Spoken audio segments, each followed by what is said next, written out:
I still remember the exact feeling in my chest when I walked into that conference room.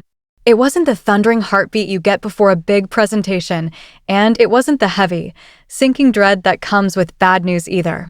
No, it was something colder, sharper, like the inside of me had been hollowed out, leaving only a thin, fragile shell behind. I had already sensed something was coming, the subtle shift in the way conversations stopped abruptly when I walked by, the cryptic looks exchanged between senior staff, the way Alex Vance, the CEO of Stanton Industries, had stopped copying me on important emails over the past few weeks. I wasn't naive. I knew the corporate world could turn on you in a blink, no matter how hard you worked or how much you bled for the company. Still, knowing something and feeling it are two very different things, and that realization hit me harder than I could have anticipated. Alex sat at the end of the long, polished table, tapping a silver pen rhythmically against his coffee cup, like it was just another ordinary Friday morning. His perfectly tailored navy suit and relaxed posture did not indicate the bomb he was about to drop. Around him, the HR director and the chief operating officer sat stiffly, their eyes carefully neutral. A legal pad sat untouched in front of the HR director, a single pen placed exactly parallel to its edge, a silent signal that this was already decided. He barely even looked at me as he spoke. "We're making some changes, Claire. Downsizing. Your position is being eliminated, effective today." His voice was so casual, so detached, you would have thought he was reading the weather report, announcing light rain showers expected by noon. For a second, I just stood there, staring at him. The words hung in the air, strangely weightless, as if they weren't big enough to match the enormity of what they meant. I didn't flinch, didn't give him the satisfaction. I locked away the roiling emotions behind a carefully constructed wall inside myself. "I understand," I said simply, my voice steady, cool. But inside, every part of me burned with a fire that threatened to consume everything in its path. 7 years for 7 long, grueling years of my life, I had poured into Stanton Industries. I had arrived when the company was on the verge of collapse, when entire departments were bleeding money and morale was at an all-time low. As Chief Development Officer, I had rebuilt crumbling divisions from the ground up, secured partnerships that Alex couldn't have dreamed of landing on his own, and navigated the company through a devastating market crash that could have ended everything. None of it mattered now. They had already chosen my replacement. I didn't hear it from Alex, of course. No, that kind of insult came packaged in the form of an accidental email blasted to the executive team while I was still gathering my things. Harper Quinn, 25 years old, a business degree from a mid-tier college, a handful of internships, and most importantly, Alex's new girlfriend. The bitterness burned under my ribs, a sharp, acidic ache that no amount of deep breathing could ease. But I swallowed it down. I would not fall apart here. I would not give them a show. With slow, deliberate steps, I walked back to my office. The hallways seemed to stretch endlessly before me, lined with faces I barely registered, some sympathetic, some awkward, most just relieved it wasn't them packing up today. Nobody stopped me. Nobody said a word. Inside my office, I methodically began to pack. My favorite pen, the one I used to sign my first major partnership deal, the small framed photo of my brother and me at our childhood home, grinning like fools in the summer sun, the worn boss lady mug. A gag gift that had become my daily companion. Each object seemed heavier now, each one a small goodbye I hadn't been ready for. I paused when I saw the congratulatory email sitting in my inbox, welcoming Harper Quinn as the new Chief Development Officer.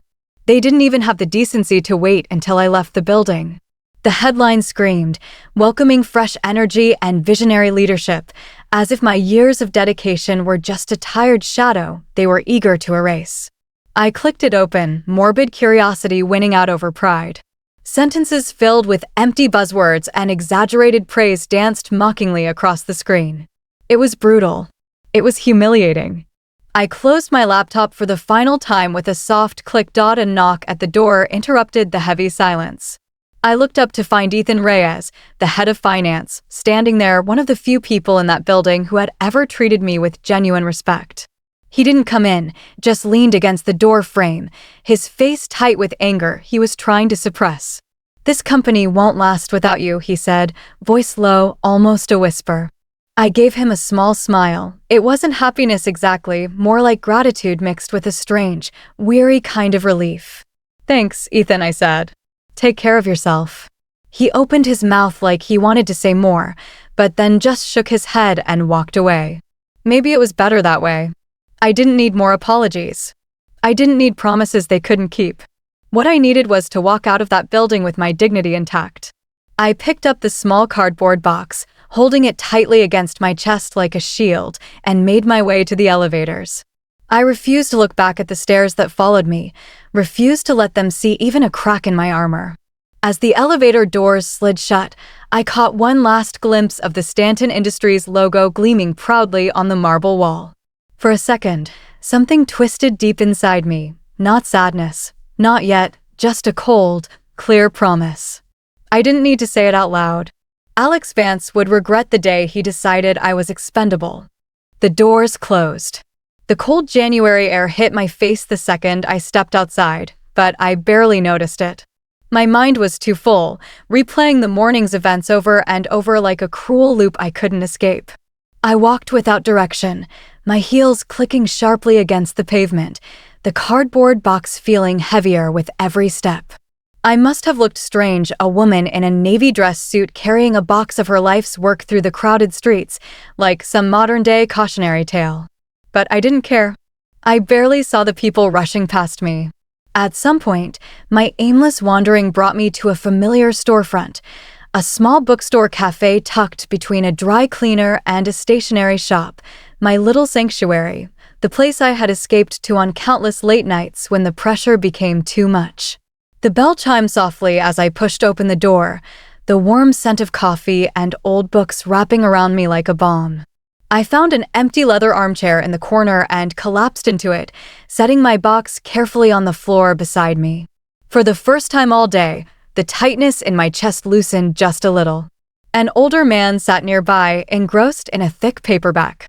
He glanced up at me over his glasses, offering a kind, knowing smile. "Rough day?" he asked gently. I gave a small, breathy laugh. "You could say that." He nodded, as if he already knew the whole story. "Sometimes people forget that our worth isn't something they get to decide," he said, setting down his book. "It's already ours. It's just easy to forget when they treat us like we're replaceable."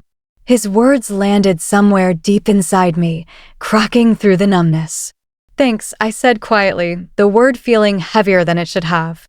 He simply smiled again and returned to his book, giving me the gift of silence and space to start piecing myself back together. I leaned back in the chair, letting the sounds of the cafe, the hiss of the espresso machine, the soft rustle of turning pages, wash over me. For the first time since that cold conference room, I allowed myself to breathe. This wasn't the end. It was just the beginning. My phone buzzed in my coat pocket as I sat curled up in that corner booth at the bookstore cafe. I pulled it out without much hope, expecting maybe another automated HR message or some junk spam. But when I glanced at the screen, a different kind of weight pressed against my chest. It was a message from Ethan Reyes. "Whatever you build next, Claire, I'm in." For a long moment, I just stared at those words, 3 sentences, barely a dozen words, yet they cracked through the exhaustion and humiliation like sunlight through storm clouds. The hollow, cold feeling inside me shifted, morphing into something sharper, something stronger. I wasn't alone, and more importantly, I wasn't finished. By the time I finally made my way back to my apartment, the sky had darkened to a deep velvet, the city lights blinking awake against it. I dropped my bag just inside the door, kicked off my heels, and collapsed onto the couch, every muscle in my body screaming for rest. For a few minutes, I let myself just sit there, sinking into the silence, trying to catch my breath after the emotional freefall of the day. I was mindlessly scrolling through my phone, letting the noise of social media drown out my thoughts, when a new text flashed across the screen. It was from an unknown number. "You're not the only one leaving." My heart skipped. Adrenaline surged back to life as I sat up straighter, nearly fumbling my laptop onto my lap in my rush. My fingers flew across the keyboard, logging into my work email out of pure instinct more than logic. There it was, dozens of resignation emails, name after name, familiar faces, key players, the backbone of Stanton Industries, all stepping down. Directors, senior managers, even some executives I had worked late nights with, fought side by side with during merger deals and board battles. They were leaving. Some had only sent short, polite notices. Others had poured their anger into long emails about broken trust, mismanagement, and the loss of what Stanton used to stand for. But the message was clear. It wasn't just me. They weren't staying for Alex Vance. They had stayed for the vision we believed in, a vision that Alex had gutted the second he decided greed mattered more than loyalty. I leaned back against the couch, staring at the screen as a slow, fierce smile crept onto my face. Maybe Stanton Industries thought I was replaceable. Maybe Alex thought he could throw me away and move on like it meant nothing. But they had forgotten something critical. Loyalty isn't bought, it's earned. And once lost, it rarely returns. Before I could fully absorb the shift happening right before my eyes, my phone buzzed again, vibrating so insistently it startled me. An unknown number. Normally, I would have ignored it after the day I had, but something in my gut told me to answer. I swiped to accept. Claire Hayes, a smooth, confident voice said. Speaking, I replied cautiously. This is Richard Langley, CEO of Meridian Enterprises. We've been watching the situation at Stanton closely. For a moment, I was speechless. Meridian wasn't just another corporation. They were Stanton's biggest rival, older, richer, smarter, and far more aggressive when it came to seizing opportunities. I'd like to offer you a chance to build something better, Richard continued without hesitation.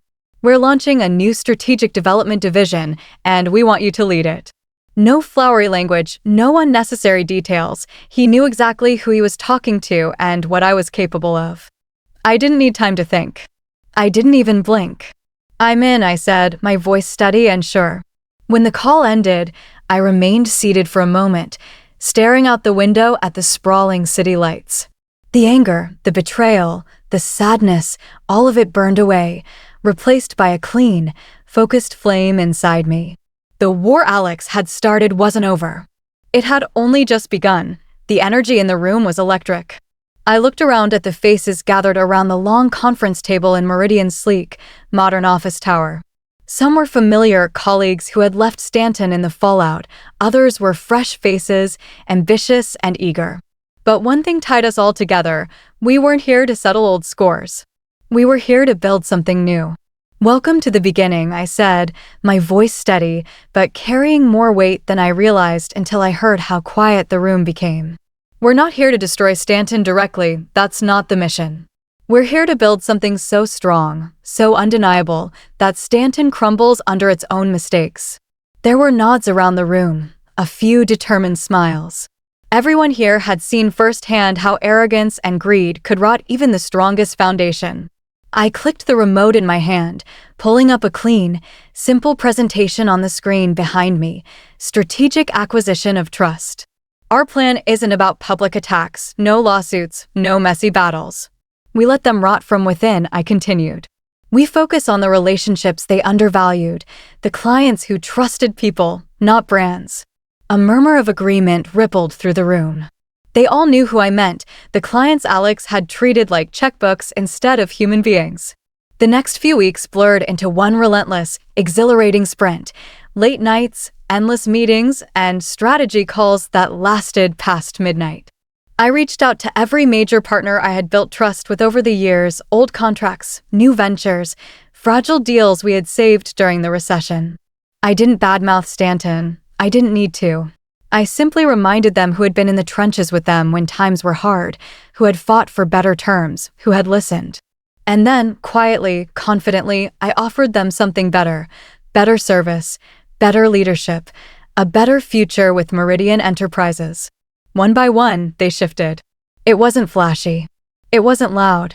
But it was unstoppable. The true turning point came when David Hawthorne agreed to meet. David wasn't just a client. He was Stanton's biggest private investor, a man whose decisions could shake markets or sink companies. We met at a quiet, elegant restaurant, no fanfare, no flashing cameras, just two people sitting across from each other over black coffee and rare steak.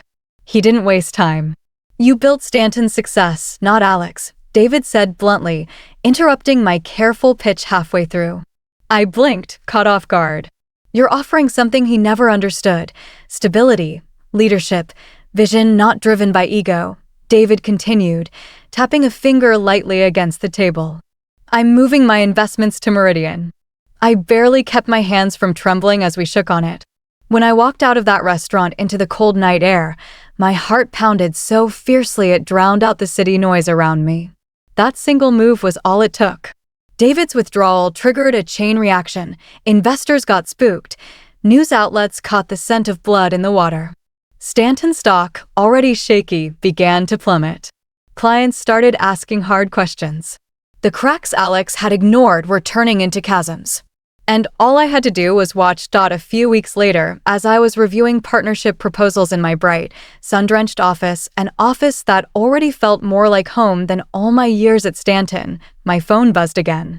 It was Ethan. I answered immediately. Claire, he said, skipping formalities, you need to know something. Alex is panicking. He's calling emergency board meetings. He's firing people left and right, threatening the few who stayed loyal.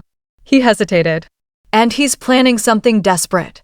I leaned back in my chair, a sharp, anticipatory chill running through me. Let him, I said quietly. He's already lost. I closed my laptop slowly, my mind racing with possibilities that I didn't like. Desperate how? I asked, already knowing whatever Ethan was about to say wouldn't be good. There was a pause, a small crackle on the line as if even he struggled to put it into words. I don't know yet, Ethan admitted, but when Alex gets cornered, he doesn't fight fair.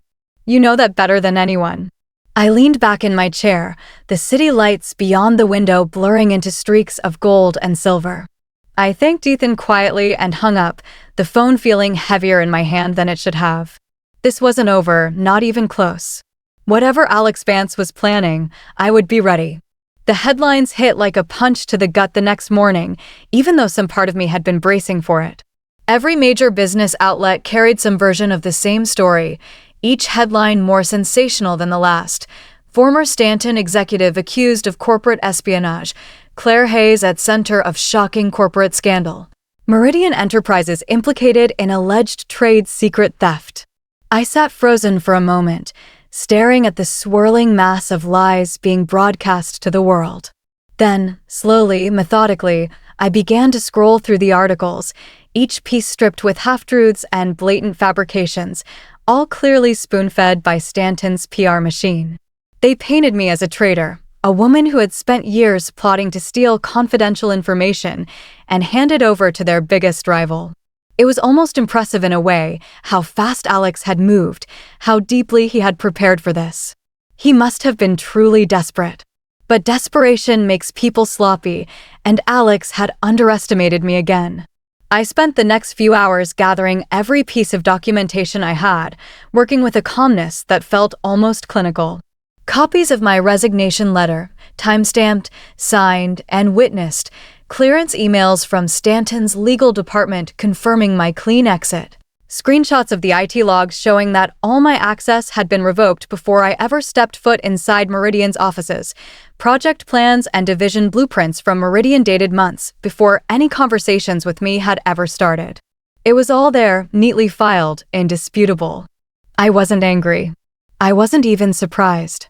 I was just ready. The next morning, I found myself standing at the front of a sleek conference room in Meridian's headquarters, the kind with floor-to-ceiling windows and lights so bright they seemed to strip the skin from your nerves. Cameras pointed at me from every angle, journalists packed into rows, their pens poised, their expressions skeptical and hungry. They smelled blood. Good. I wanted them to look. I wanted them to see. I placed the first document under the projector lens, adjusted the focus, and looked out over the sea of expectant faces. My name is Claire Hayes, I began, my voice even, almost conversational, and I am here to set the record straight. No theatrics, no emotion, just facts. I walked them through the timeline step by step, my signed, Dated resignation letter submitted to Stanton's HR department 2 full weeks before my final day. Official emails from Stanton's legal counsel confirming my exit was complete and uncontested. Documentation showing Meridian's strategic development plans had been drafted independently long before I was ever in discussions with them. Piece by piece, I laid out the evidence. Brick by brick, I dismantled the wall Alex had tried to trap me behind. I didn't attack Stanton directly. I didn't have to. By the time I finished, the mood in the room had shifted. The pens weren't scratching furiously anymore. The journalists leaned forward now, exchanging glances, whispering questions to one another. It wasn't outrage at me I saw on their faces anymore. It was doubt, suspicion, but not toward me. Toward Alex Vance. Toward Stanton Industries. Within hours, the media narrative flipped on its head. Instead of Claire Hayes the traitor, the new headlines read, "What is happening at Stanton Industries? CEO Alex Vance under fire amid scandal and investor exodus." Investors started panicking almost immediately. Clients withdrew meetings. Shareholders demanded answers. By late afternoon, my phone buzzed again. Ethan's name flashed on the screen. "They're done protecting him," he said, barely able to keep the excitement out of his voice. "The board's calling an emergency meeting without him." I closed my eyes just for a second, letting the words sink in. It was happening faster than even I had dared to hope. That evening, curled up on my couch with a blanket and a cup of tea cradled between my hands, I watched the news unfold.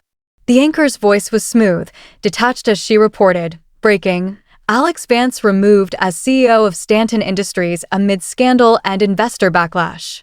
No grand speeches, no stage departures, just a single, simple sentence. It was over. Justice didn't always arrive with sirens and fireworks. Sometimes it arrived quietly, sliding into place like the final piece of a puzzle. But when it did, it was sweeter than anything I could have imagined. I didn't cheer. I didn't gloat. I simply sat there, a small smile playing at the corners of my lips, feeling a peace settle over me that I hadn't felt in years. Alex Vance had tried to destroy me. Instead, he had destroyed himself. The phone buzzed again on the table next to me. I stared at it for a long moment, debating whether to answer. I didn't recognize the number, but somehow, deep down, I knew exactly who it was. Slowly, I picked it up and pressed it to my ear. There was a long, heavy silence before the voice finally spoke. "You won," Alex said, his voice low, defeated, stripped of the arrogant bravado he had once worn like armor. I didn't smile. I didn't feel triumphant. I didn't feel anything toward him anymore. "I don't think about it that way," I said softly. "I feel free." Another long silence. I could hear the faint sound of his breathing, as if he was searching for something to say, an excuse, an apology, anything to soften what had happened. But there was nothing left to say, not for him, not for me. Without another word, I ended the call and set the phone gently back down on the table. Outside, the city lights blinked steadily in the darkness, 1,000 tiny reminders that life kept moving forward, no matter how hard the past tried to cling to you. The next morning, the sun rose clear and sharp against the steel towers of the skyline. I shrugged into my coat, slid my hands into my pockets, and stepped outside. The city buzzed around me, coffee carts steaming, taxis honking, businessmen and women hurrying to meetings with their heads bowed against the lingering chill. It should have felt overwhelming. It should have felt like too much. But today, it didn't. Today, it felt alive. It felt like possibility. It felt like freedom. And for the first time in a long, long while, I smiled, not because I had survived the storm, but because I was walking forward into something entirely my own. I wandered without a destination, just letting my steps carry me wherever they wanted, past the gleaming glass towers of downtown, past the old bookstore cafe where I had found a small island of peace when everything first fell apart. Each familiar street corner, each storefront window, each crack in the sidewalk seemed to whisper pieces of my story back to me, the long nights, the battles fought and lost and won, the heavy moments when I wondered if it was all worth it. And yet, somehow, with each step, I felt lighter, as if with every block I passed, another invisible weight slipped off my shoulders. Passing a high-end clothing store, I caught a glimpse of myself reflected in the tall window. I paused for a moment. I just stood there, staring. My hair was loose around my shoulders, falling in soft waves. There was a flush to my cheeks from the cold, and a steadiness in my eyes that I hadn't seen in a long time, maybe not ever. For years, I had walked these same streets carrying invisible burdens, the constant pressure to prove myself, the fear of disappointing people who had never truly cared for me, who only measured my worth in numbers, in contracts, in success they could claim. The endless belief that loyalty would protect me, that sacrifice would be rewarded. I had fought battles because I thought I had to. I had stayed loyal to places and people who had used that loyalty for their own ends. And for what? A title? An office with a view? The empty approval of people like Alex Vance? I stared at the woman in the glass, and for the first time, I recognized her. She wasn't weighed down anymore. She wasn't fighting for scraps of validation. She wasn't chained to anyone's expectations but her own.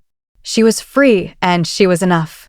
Further down the block, I found myself outside a small cafe I had passed 100 times but never stepped into.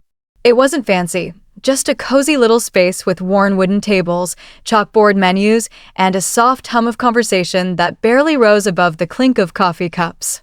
It felt right. I slipped inside, letting the warm air embrace me. The girl behind the counter gave me a bright, genuine smile. I ordered a latte, something rich and comforting, and found a small table by the window where I could watch the world move by without feeling like I had to keep up with it. I cradled the cup in my hands, letting the heat seep into my fingers, thawing out parts of me that had been frozen for too long. Outside, the city buzzed, taxis weaving through traffic, people rushing along the sidewalks bundled up against the cold, lives unfolding in 1,000 different directions. And for once, I didn't feel like I was racing against them. I wasn't chasing anything. I wasn't running from anything either. I was simply here present at peace.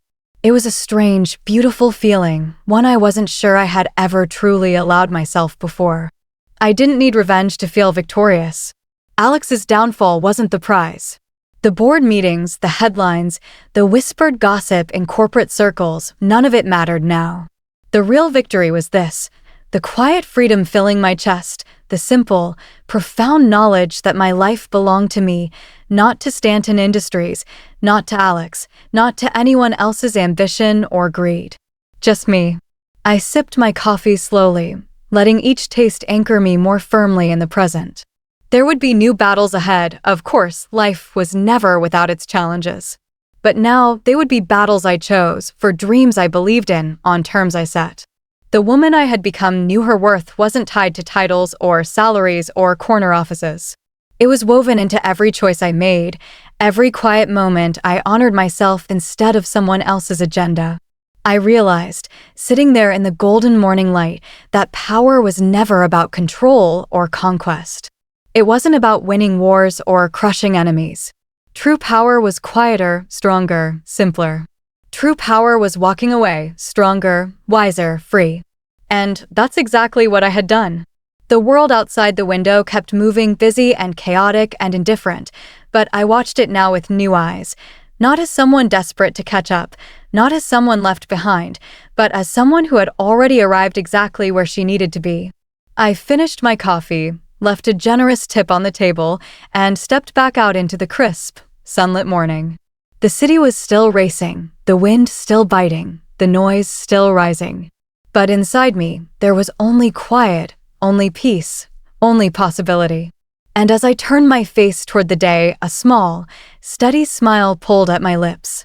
The best chapters of my story were still unwritten, and this time, I would be the one holding the pen. Please feel free to comment below if you liked this. Remember to like and subscribers for more.